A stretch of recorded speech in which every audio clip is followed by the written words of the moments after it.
think it might be this far. Thank you. Oh, really? Whatever I just buy last year, I said, every time I found it, thank you. 1 minute. Good afternoon, everyone. Good afternoon. Thank you so much.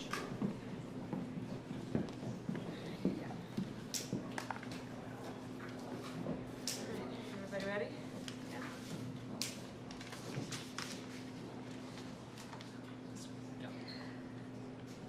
Well, President Zelensky, it is good to see you again. This is our 7th visit together, and welcome back to Washington, D.C.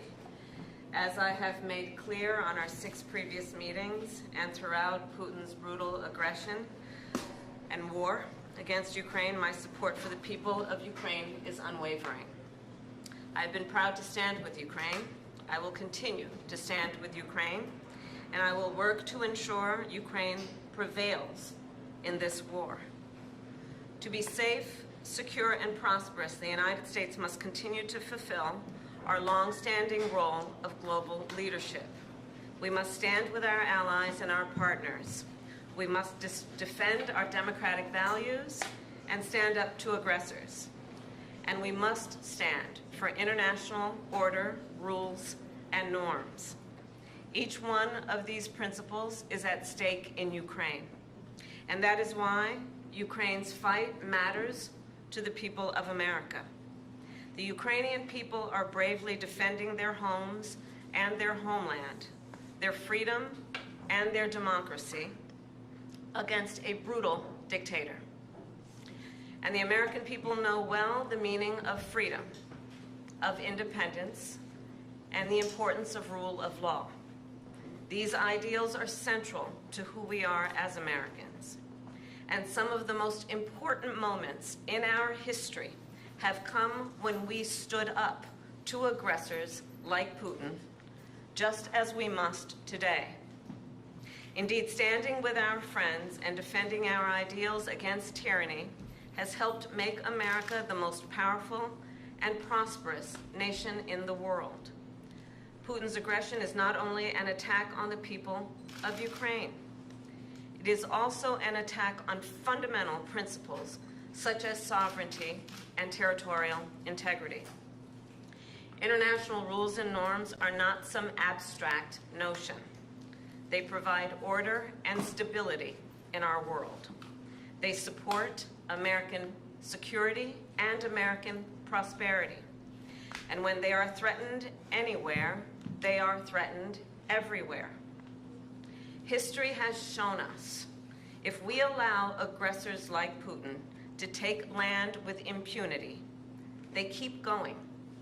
And Putin could set his sights on Poland, the Baltic states, and other NATO allies. We also know that other would-be aggressors around the world are watching to see what happens in Ukraine. If Putin is allowed to win, they will become emboldened. And history reminds us, and history is so clear in reminding us, the United States cannot and should not isolate ourselves from the rest of the world. Isolation is not insulation. So then, the United States supports Ukraine not out of charity, but because it is in our strategic interest. We will continue to provide the security assistance Ukraine needs to succeed on the battlefield, as demonstrated by President Biden's significant announcement earlier today. I've been proud to work alongside President Biden and the 50-nation coalition we have built up to allow Ukraine to defend itself.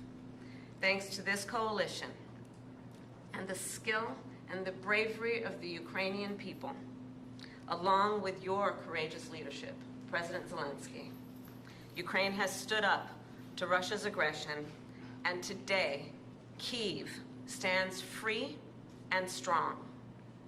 President Zelensky, I am clear. Putin started this war, and he could end it tomorrow if he simply withdrew his troops from Ukraine's sovereign territory. Of course, he has demonstrated no intention of doing that. Instead, he continues to assault civilian infrastructure and terrorize the people of Ukraine.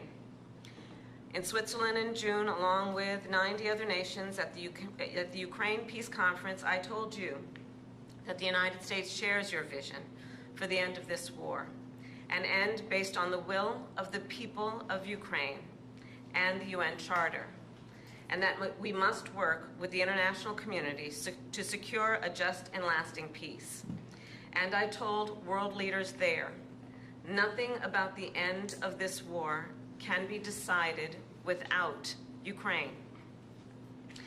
However, in candor, I share with you, Mr. President, there are some in my country who would instead force Ukraine to give up large parts of its sovereign territory, who would demand that Ukraine accept neutrality and would require Ukraine to forego security relationships with other nations. These proposals are the same of those of Putin. And let us be clear, they are not proposals for peace. Instead, they are proposals for surrender, which is dangerous and unacceptable. So President Zelensky, I look forward to our discussion today, and I will continue to work with you to ensure Ukraine prevails in this conflict and remains a free, democratic, and independent nation. Welcome back again. Thank you so much. Madam Vice President, thanks for the invitation. Happy to see you. Dear journalists, I want to especially thank you for your participation in the Peace Summit. And really it was very important, and we remember it. The format was successful. We are preparing the second one, and now we have to end this war. We need a just peace, and we must protect our people, Ukrainian families, Ukrainian children, and everyone from Putin's civil. And we are grateful to America for supporting Ukraine all along.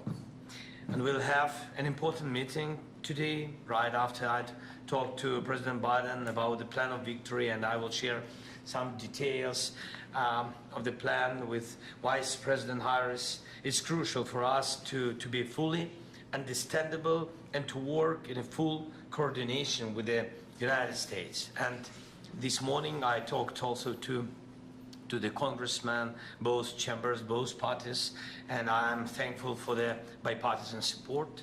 We believe this war can be won and just peace can be closer only with the United States. Madam Vice President, this is our, you said, seventh meeting? Seventh. Yes, and not last.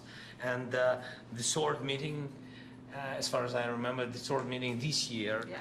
Thank you, and I want to inform you about the latest developments on the battlefield, of course, and about Ukraine's actions in the Kursk region, on what has been achieved and the ambitions ahead. Today we have a new strong support package, as you said, and we have common view on the things that need to be done. We have to keep pressure on Russia to stop the war and to make truly lasting and just peace. It's a top priority for us and for other freedom-loving nations to achieve not a freezing, but real peace for us.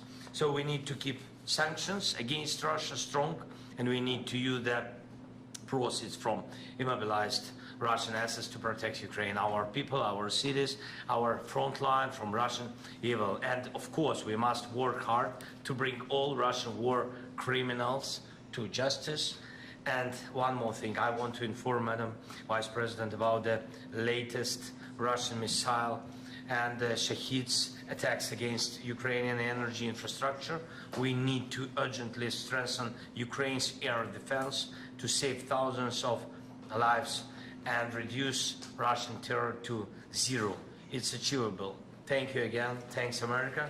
Thanks to you, Madam Vice President. Slava Ukraini. Thank you. President Zelensky. Here, we're gonna Thank you, President. Any comment on Eric Adams, Vice President? We're going to move this way, everybody, please. Thank you very much. Please move to the corner. Thank you.